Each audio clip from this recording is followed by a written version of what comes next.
everyone, and welcome to the show. Tonight, my guest is Julian Acciard, who's running for Congress in New Hampshire's 1st Congressional District. I love this season. We have so many great candidates coming on. And as we know with my show, I have a rule that I only have on congressional candidates who have a chance of winning, and you definitely do numerically. The last race was about 5-point difference between a Democrat and Republican winning. So thank you so much for coming on. Thank you. I'm glad to be on. Yeah, the election was really close this last time. I mean, 2018, Chris Pappas, our current Democrat incumbent, ran against Eddie Edwards, and there wasn't that far of a spread between them. It was only a few points. But this last election, both Democrats and Republican voters increased by 50,000 per party. And we were still within about 10 to 15,000 votes. Wow. And now we're still dealing with our Wyndham election voting machine audit right now up here, and we're dealing with town level BS because the town administrators the town selectmen don't want to pick the auditor that the people wanted to pick. Right. They want Mike Lindeman, and we want Javon Poulser. Wow. So it's still a winnable race. I mean, obviously the GOP had major strategy issues in addition to all the laws that were changed that made normal votes that would not have been counted, that were not verifiable by just not verifying them at all. So we're in a pretty contentious race. My state flips back and forth. Yes, it does. Every election. We're actually very libertarian leaning. Yes. Very constitutional conservative. So like social issues up here really aren't issues. We don't care about stuff like gay marriage. Live your life however the hell you want. Right. Just don't force me to pay for it, and don't ram it down my throat. So you seem to be in an area that is definitely open to different types of conservative messaging. And we've seen that the GOP is kind of going through a messaging revolution right now. They're not really sure which way to go, especially on state levels, because there are so many new state bills coming out that the base wants and that other parts of the GOP don't want. So just to start out, how did you get involved in politics, and why are you running for Congress? Because I know there are often different answers to those questions. So I started in politics. Like, I was a political junkie since I was 12 years old. I used to call into Rush Limbaugh's show. And because Rush Limbaugh really, his facts are right there, but on the racial narrative, he loses people because you don't know what you don't know. Right. And that's perfectly fine. So since I was 12 years old, I used to call into a show. Me and my dad, I'm like a big cigar smoker. So all throughout high school, I would be smoking a cigar and calling into a show. And it's always been a thing. And then when I went active duty, obviously when we're in uniform, we keep our mouths shut. Right. And I may have been good at that depending on the moment or the time. I'm kind of a blunt individual. Yeah. You've been on my podcast, you know, I'm kind of a jerk. I'm an asshole, and I lean into it, but I'm an honest asshole. And after these last 12 years between Obama and Trump, we are increasingly not able to have a productive conversation. Right. And I see very unproductive messaging coming from the GOP. Like, we spend all of our time making our case for why Democrats are bad and not why we're an actual alternative. Yes, that's true. So we're not providing solutions to anything. We're just saying, well, their solutions suck. Well, okay, what's your solution? Right. And your solution can't be, we're going to get in office, we're going to cut taxes, and then we're going to walk away from this mic drop and say it's all over and pull yourself up by your bootstraps. I hate that phrase. I really do phrase. too. It's terrible. Because the way I look at it, it only ever gets used when the GOP doesn't actually want to do anything, or when they don't have an answer. It's like oh, well, suck it up. Yeah. Well, you just told me 10 ways till Sunday why the Democrats in my area are bad and why their policies hurt me. But now you have a chance to tell me what you're going to do. Like, I don't know, repeal the policy that you ran against. Yeah. Or what are you going to replace it with? Do you have a better plan? what will repealing it actually do to solve the problem? Because you're telling me to pull myself up by the bootstraps. The way I look at it, these people have concrete around their feet Right. and they can't pull themselves up by the bootstraps because they're concreted into the ground. Yeah. So someone has to come along and chip away that concrete Yeah. so that they can lift themselves up out of a bad situation. And that has sort of been And I don't see that productive messaging coming from the GOP. So I got sick of it and I was like, well, if no one else is going to do it, I might as well hop in and do it. And that's been something that I've heard a couple times in some way or another from congressional primary candidates. It seems to be a theme of nobody was running that I liked. And I was going to vote Republican either way, but nobody was running that excited me. I had someone on from Maine who said a similar things. Maybe it's at that kind of area of people who are more constitutional conservatives. In New Hampshire, what are the issues that you're finding or that you know are going to be the most important to voters that are not things that resonate on the national stage, that are not, is not tech censorship, is not major national things that people on Fox News like to talk about? So up here, to be honest, people don't think it would be a big deal in New Hampshire because we have a population that's 94% white. But because we don't have the racial issues that other states do, and we don't have a police brutality issue, and we don't have we don't have a gun crime issue, we don't even have a tax issue up here. Like we pass a balanced budget like every year. So Wow. most of that stuff are not issues up here, but now they are issues because the left is bringing them here. I see. Because we've had such a massive influx coming from other states. They're coming in from other states with their concerns that belong in those states, but they don't apply here. So we're seeing critical race theory be pushed in a school where we don't have racial issues. And the backlash of that is we're actually brewing and creating homegrown racial issues, because you can only tell somebody that they're evil and they're worthless and they're irredeemable for so long before they push back against it. I got called the N-word for the first time in 15 years by a bunch of teenagers driving by me. Wow. And that's not the norm for New Hampshire. No, we don't have racial issues. I've never had problems up here. Wow. So this is something that is being brought here, and it's being brought here by the exact same people who mean to eradicate it. And they're coming in with their angst and anxiety over maybe racial issues in another area. But in our state, we really don't have that problem. But now they're breeding it. And now they're breeding it in schools, whereas they're bringing in critical race theory, which I think the better opposition to that would be the theory of enchantment. It's a way of talking about the same racial issues, but building us up together, not this idea of tearing one side down in order to build another side up, in which all we end up actually getting is being torn down. Theory of enchantment is we grow together, we grow stronger together by just being able to understand each other, which is honestly how normal conversations used to work. Not by anymore. Starting at the point of understanding prior to the toxicity we have now. And so that was a big issue. Voter integrity is a big issue up here, but not so much for nationally. Everybody thinks it's about Trump. It's not about Trump. The average consensus in the state is no matter what, and the way the bill to do the audit was passed, it's not going to change the outcome of the federal elections.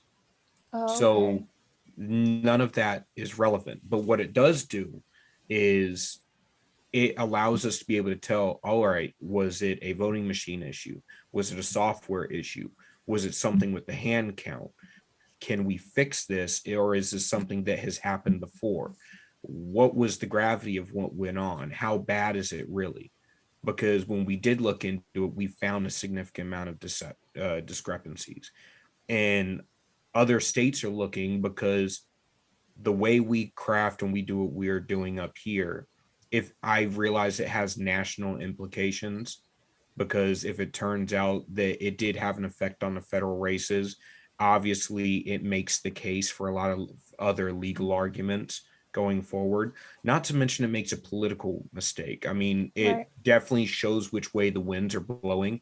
If it turns out votes were actually flipped, if Trump does run in 2024, it pretty much shows that he already won and makes his case that it was unfair. Uh, I'm not making that case. I just want the elections to be fair, and I think the people in New Hampshire deserve to know that they are.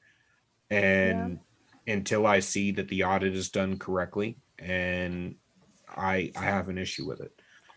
The other issue is the economy. Yeah. We, with everything going on nationally, the energy sector, which we depend Right. on heating oil and stuff 9 months out of the year Yeah. in New Hampshire, heating Yeah. oil and natural gas. So screwing up our production of heating oil and natural gas means during the wintertime, the poorest people in the state of New Hampshire are going to be hit the hardest Wow. because, well, that should be Lack of self-evident. access. When Yeah. cost of living goes up, the people at the bottom rungs of society get screwed the most. Yeah. So between that and the raise in taxes and stuff, raising the capital gains tax to 43% and trying to raise the top tier income, we need that top tier income investment in the Yeah. state. Raising taxes does not solve that when Congress always has no problem meeting or rising to the occasion of spending all the new revenue that they get. And that is something that's interesting to me because Republicans seem to be less upset about the energy issues than they are about a lot of the other things the left is doing right now, or the Democrats in charge in government are. When Biden, canceled the pipeline, when Biden's transportation secretary Buttigieg is rolling back all the energy initiative projects that were going on in the last administration, to me, that's something that is a very big deal. I went to high school in Massachusetts. I understand the need for heating all for pretty much the majority of your time there. When there are massive snowstorms, it seems like something doesn't really matter, but then it does matter because you're out of school for like 3 weeks and you need to be able to be home and to have heating. Is that something that you're seeing the local GOP in New Hampshire talk about, the energy issues, the taxation issues, or is everything coming from the national perspective messaging? Because that's something I've heard from quite a few candidates that's a frustration of theirs. A lot of it is coming national. I mean, I understand it. I'm going to be a federal representative. So when it comes to local issues, and I keep making this point to my prospective constituents, I'm going there to represent you. I cannot solve your local problems and your state issues from DC, and any candidate claiming to do so is lying to you. Like, I'm not it all of a sudden going there. I don't get a wand. I don't get to become Gandalf and save the planet. There's no you shall not pass. Although that's what I aim to do, is be the guy that goes to DC and go, nope, there's a red line between New Hampshire's liberties and our interests and your federal encroachment. And for that, I go, you do not pass. And if I fall into the cavern, then I fall into the cavern. But either way, my job is to be there to represent the people in New Hampshire. And I do know that a lot of issues are coming from a national level, but to be honest, it has a lot more to do with the fact that everything has been nationalized now. Yes. Like, there used to be states issues and there used to be federal issues, and I think more states are more aware of the difference between the two now, because no one really has to confront the authority vested in their state until their side's not in charge of the federal government anymore, which I think is a failure. But we're in our state, a lot of the national issues are only being made issues here because they're being forced in here. Right. Like, I find that to be incredible that we're forcing issues like police brutality in a state where we literally have no gun crime and we have no police brutality issue. Yeah. Like, our state is very, as I said, libertarian minded. The cops pretty much leave you the hell alone and don't get into your business unless they absolutely have to. So it seems like there's a big shift socially with what's going on in their state because of these people who are moving in. And that's something I've wondered as well, because we know that states like Texas and Florida and Nevada to some extent have had a lot of transplants from people moving from New York and different areas.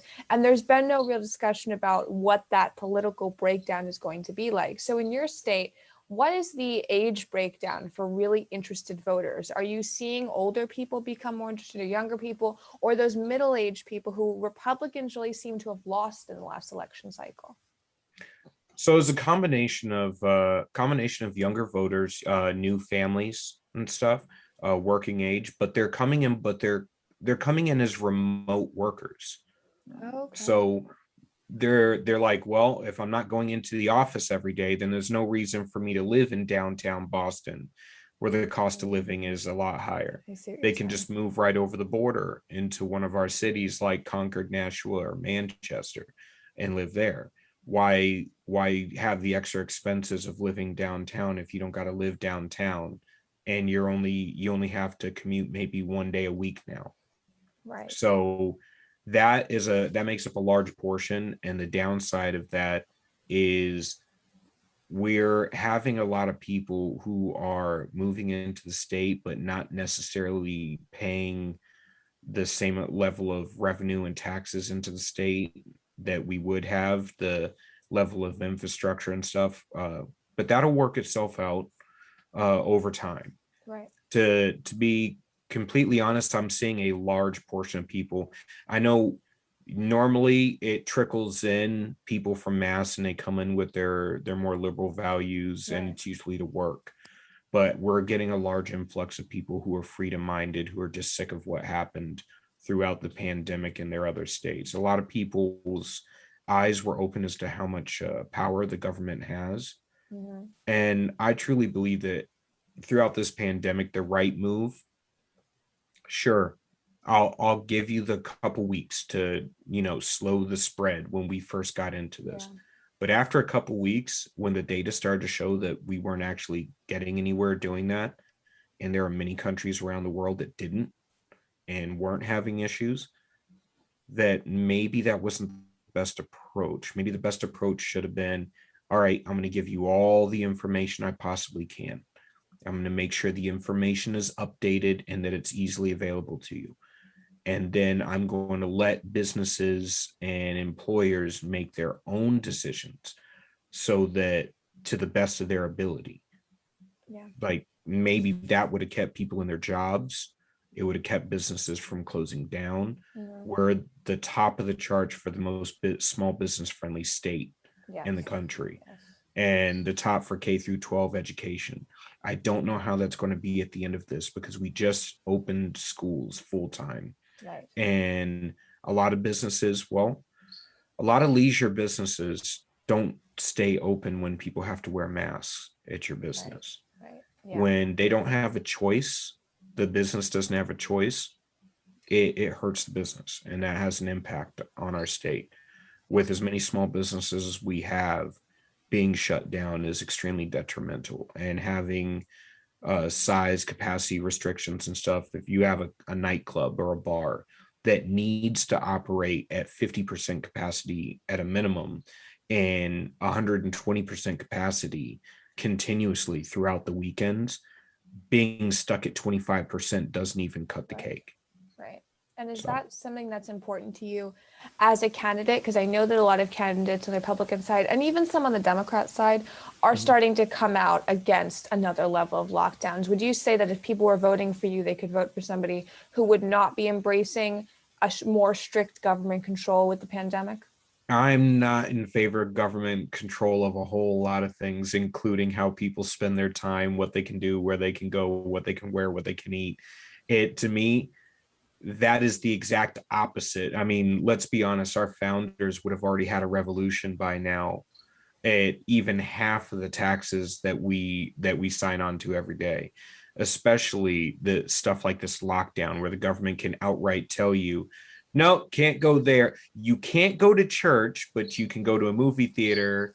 Oh, no, we're going to shut down the movie theater, but don't worry, you can go to the weed store because you got to have weed, you got to have alcohol, but you can't go anywhere else. Yeah. That it took a court case to I protect know. the ability to know. go to a gun store and protect your house. It took government intervention to keep toilet paper on the shelves because there was a run in toilet paper in Australia that went viral and made it here. Yeah. Uh, it took insane regulations when in reality we could have actually solved most of this with a basic level of common sense Right. and a whole lot less media panic.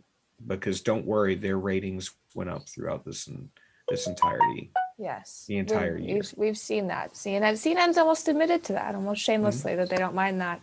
So because New Hampshire is a very libertarian state, where do you stand on gun control and the Second Amendment? Because I know it's an issue that in that area, a lot of people are very focused on because of the Yep. potential new bills coming down from the federal government, but also because local Democrats seem to really be pushing the ball with it. I will not vote for a single gun control bill. I was not even happy when Trump approved the bump stock Okay, ban. me I don't even either. like the NFA. To be completely honest, we don't have, like I said, we don't have a gun crime issue, and we are notoriously bad for reporting the ownership of guns. So I doubt the national statistic of how many people in the state actually own guns Yeah. is even accurate. We have a whole lot of people that get gifted guns when their parents die or whatever. So I'm not in favor. As a matter of fact, I just bought a new gun and I went shooting it and I had a whole lot of fun.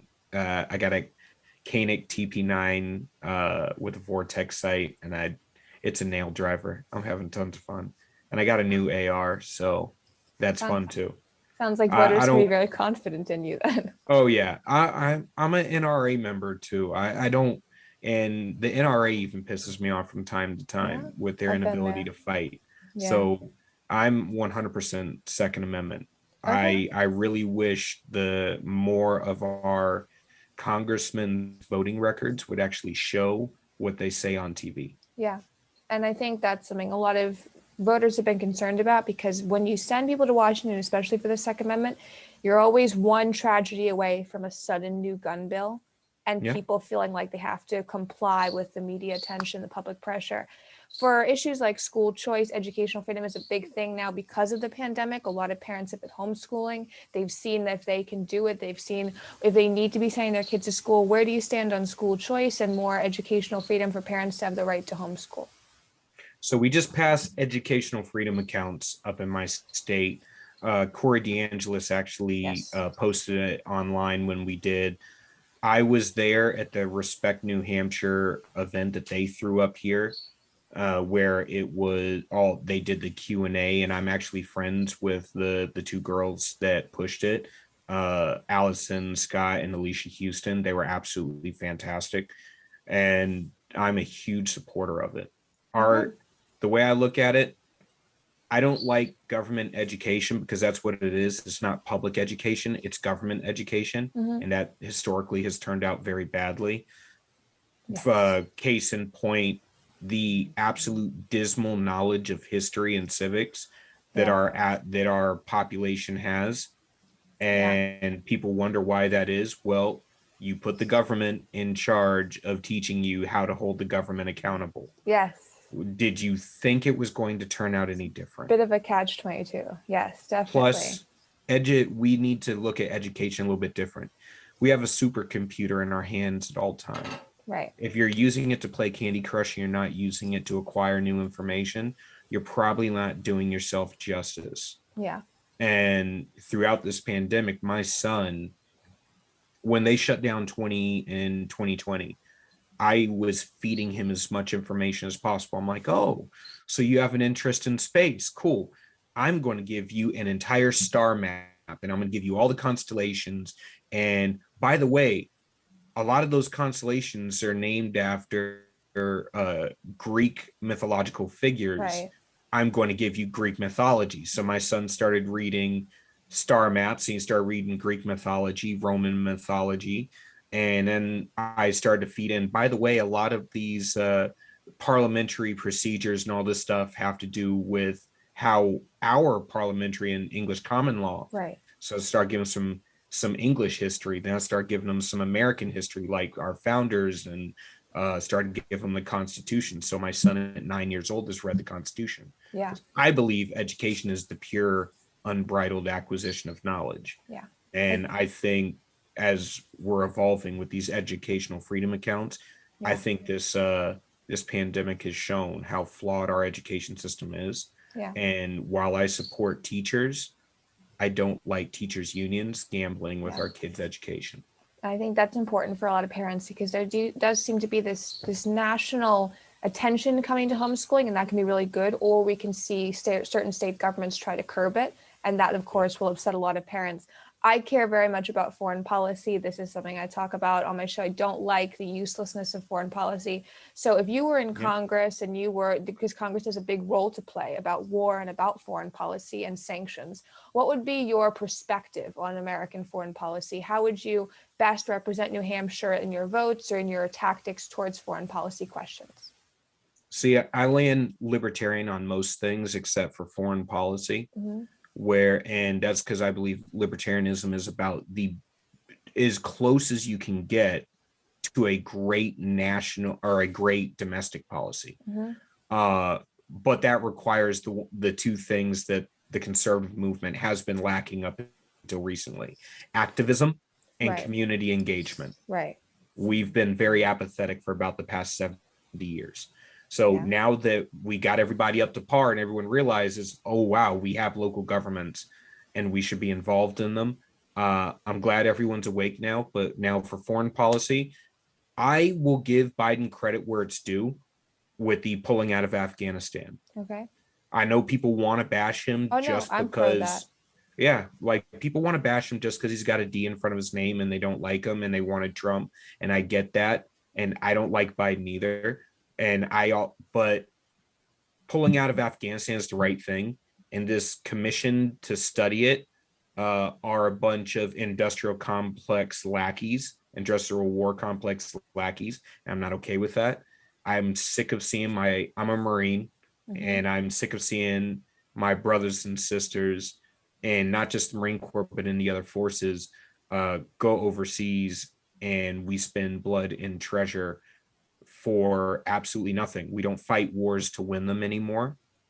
Mm-hmm. And I disagree with fighting a war for politics and for revenue. And this idea that, well, we need to, the women and children are going to suffer in Afghanistan if we don't stay there. I'm going to be honest and say I don't care.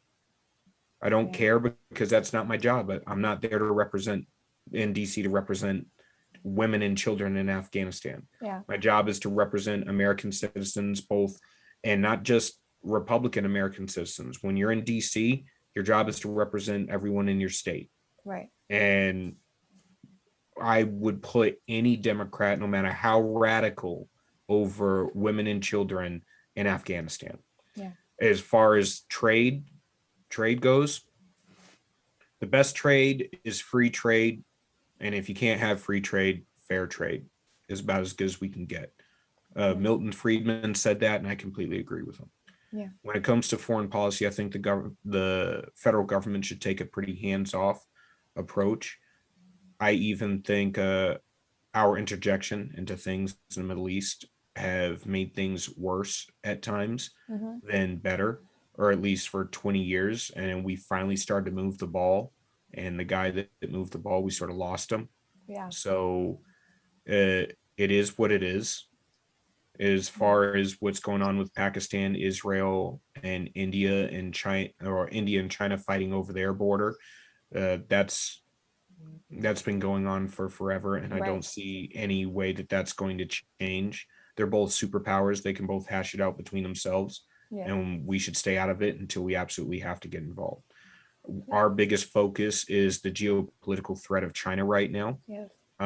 Russia likes to be sneaky, but we kind of have Russia's number, and they know that, and we know that. So we play this little tippy tap boxing match on a regular basis, and they like to test us when we get a new president, which is, that's par for the course. Regardless, I know everyone in conservative media wants to bash Biden because all these foreign powers are testing them. They kind of did the exact same deal to Clinton, Obama, Trump, Bush. Yeah.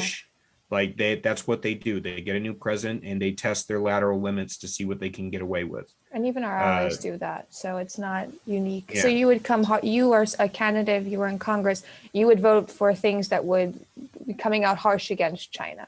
You would not be Yes. pushing for any sort of apologist I'm no language. friend of China. As a matter of fact, I love my Tims. I really do. I got gifted a pair of Tims. They're great work boots, but they're made in China. So I will not be buying Tims until Tims start making them here in the US. If Biden really does want to actually bring American jobs and American production back, that would be great. Stop supporting products made in China. Right. That means Jordans should be bringing a factory over here to the US, Yes. put it in the middle of Detroit or Atlanta or some other black neighborhood where at the end of the Industrial Revolution, they lost all their damn jobs, which started the poverty in the first damn place. Right. So go ahead and put a Nike factory in freaking LA, in East LA. Yeah. Like, go ahead and put one on the south side of Chicago. Good. Bring back all of those here to the US. There's absolutely no reason why they need to be made in China. Yeah. These boots sell for $300. Jordans sell for $300 to $400. There's no reason that they need to be made in China when you can make them here for what, $70 a shoe instead of $40 or friggin' $20 a shoe. Right. Yeah. So you get rid of some slave labor in China, maybe a little less Uyghur Muslim genocide that they're trying to pretend isn't real. We've invented it. It's not happening. It's a right-wing conspiracy. Yes. Yeah, they're lecturing us on social issues while they're committing genocide. Can you imagine? And have been for years. Like, this is not a new thing. It's really baffling to me. This isn't even new. I mean, Hitler did the same thing. I know. And he lectured us on the civil rights movement while he was literally exterminating people. It's insanity. And our media, like they were back then, they kissed his ass and now they're kissing China's ass. Remember when we were all supposed to fawn over Kim Jong-un's sister at the Olympics because she was like sticking it to Mike Pence or something by what she was wearing? The insanity of that. Literally praising a dictator in order to stick it to our president. Like, the cognitive dissonance is absolutely real at this point. The idea that America is the greatest evil on the planet, but we're so evil none of these bastards will leave. Yes, it's crazy. And I get it. I wouldn't leave this country either because I know it's not the greatest evil on the planet. We got things we need to work on. We're not perfect. We've never been perfect. And we have some serious conversations we need to have because, well, the powers that be don't want us having conversations because if we were not divided, we'd be holding them accountable. Yeah, definitely. Because the most bipartisan thing in DC is the establishment. Yes, definitely. So just sort of in closing, what do you think has qualified you to not only run for Congress and be a serious candidate, which I think you are based on the data and the percentages in your district, but also to represent people at a federal level? So to represent people at a federal level, to run for office, I come from a military family, both sides of the family. I serve myself. I believe in service. And to me, I care less about your professional qualifications.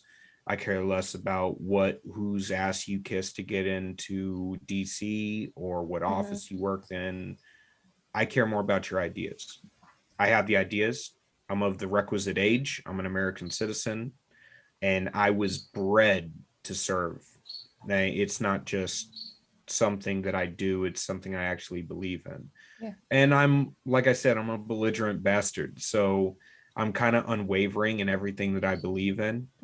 And I believe that my job is to go there and represent my district, not to benefit from office. And my primary goal in going there is to be successful and come home. Yeah. I think that's because I don't want a career in DC. One of the biggest things I put on my website is I put a maximum term limit on myself of 12 years. So no matter how much people like me, if I do get elected, I'm coming home in 12 years regardless. Yeah. Because I don't believe career politicians actually represent their constituents, regardless of how good we may think they are. The only way to be in DC for 12 years is and still have things to accomplish is you are either completely ineffective or you're inept. Yeah. Or you're corrupt. True. Yeah, I think that's true. And that's a good point.